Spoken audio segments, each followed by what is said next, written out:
আসসালামু আলাইকুম এভরিওয়ান। আজকে আমি আপনাদেরকে চমৎকার একটি পাস্তা নুডলস রেসিপি তৈরি করে দেখাবো। আর আমার এই রেসিপিটি কোনো চাইনিজ বা রেস্টুরেন্ট স্টাইলে তৈরি করা নয়, এটি সম্পূর্ণ আমার নিজের করা স্টাইলে তৈরি। আপনারা যারা সবসময় রেস্টুরেন্ট স্টাইলে পাস্তা তৈরি করে থাকেন তারা একবার আমার রেসিপিটি ফলো করে তৈরি করে দেখবেন। আশা করি বেস্ট পাস্তা রেসিপি বলে মনে হবে। তো চলুন আজকে এই চমৎকার পাস্তা রেসিপিটি দেখে নেওয়া যাক। আজকের এই চমৎকার রেসিপিটি তৈরি করার জন্য আমি এখানে নিয়েছি পাস্তা, 2টা ডিম, নিয়েছি পাস্তা মশলা, পেঁয়াজ এবং কাঁচামরিচ কেটে নিয়েছি এবং নিয়েছি ছোট এক প্যাকেট নুডলস। রান্নার জন্য এখানে আমি পানি বসিয়ে দিয়েছি এবং এই ফুটন্ত গরম পানির মধ্যে প্রথমে পাস্তাগুলো দিয়ে দিচ্ছি এবং পাস্তাগুলো হাফ সিদ্ধ হওয়া পর্যন্ত আমরা অপেক্ষা করব। এখানে পাস্তাটা হাফ সিদ্ধ হয়ে গিয়েছে। এখন আমি এর মধ্যে দিয়ে দিচ্ছি নুডলস। কারণ পাস্তা সিদ্ধ হতে একটু বেশি টাইম লাগে, তাই আমি এখানে নুডলসটাই একটু পরে দিয়ে দিয়েছি। এভাবে আর 3 থেকে 4 মিনিট পাস্তাটা সিদ্ধ করে নিব। এভাবেই পাস্তাগুলো সিদ্ধ হয়ে গেলে এরকম একটি জালিতে করে পাস্তার পানিগুলো ভালোভাবে ঝরিয়ে নিব এবং একটু ঠান্ডা পানি দিয়ে ধুয়ে নিব। আর এদিকে আমি রান্নার জন্য চুলায় কড়াই বসিয়ে দিয়েছি এবং এর মধ্যে দিয়ে দিচ্ছি সয়াবিন তেল। তেলটা একটু গরম হয়ে গেলে এখানে আমি কেটে রাখা পেঁয়াজ এবং মরিচ কুচি দিয়ে দিচ্ছি।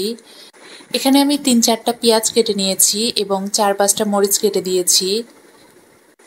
এখন আমি কড়াইয়ে দেওয়া পেঁয়াজ এবং মরিচগুলোকে হালকা ভেজে নিব। পেঁয়াজ এবং মরিচটা একটু লাল লাল করে ভেজে নিব। এখানে দেখতে পাচ্ছেন পেঁয়াজ মরিচটা হালকা ভাজা হয়ে গিয়েছে। এখন আমি এর মধ্যে দিয়ে দিব ডিম। এখানে আমি এক এক করে 2টা ডিমই ভেঙে দিয়ে দিচ্ছি এবং ডিম 2টা দেওয়া হয়ে গেলে এখন আমি ডিমগুলোকে ভালোভাবে নেড়ে চেড়ে পেঁয়াজের সাথে মিশিয়ে নিব।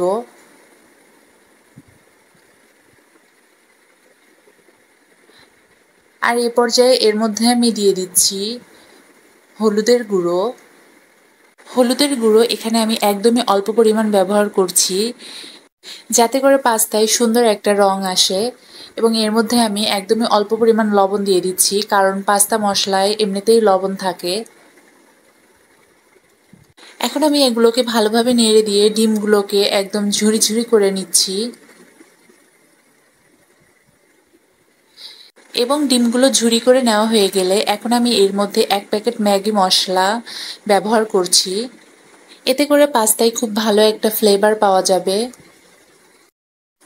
এভাবে সবকিছু মিশিয়ে নেওয়া হয়ে গেলে এখন আমি পানি ঝরিয়ে রাখা পাস্তাগুলো এর মধ্যে দিয়ে দিচ্ছি এবং দেওয়া হয়ে গেলে পাস্তা এবং বাকি সব উপকরণগুলো একত্রে ভালোভাবে নেড়েচেড়ে মিশিয়ে নিতে হবে।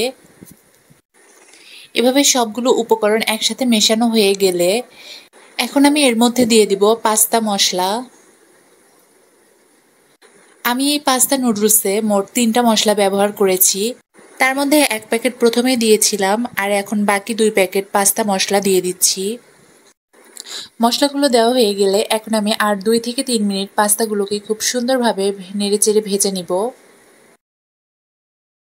আর এভাবেই 2 থেকে 3 মিনিট রান্না করার পর দেখতে পাচ্ছেন পাস্তাগুলো খুব সুন্দরভাবে রান্না হয়ে গিয়েছে এবং দেখতেও কতটা ঝরঝরে এবং লোভনীয় দেখাচ্ছে।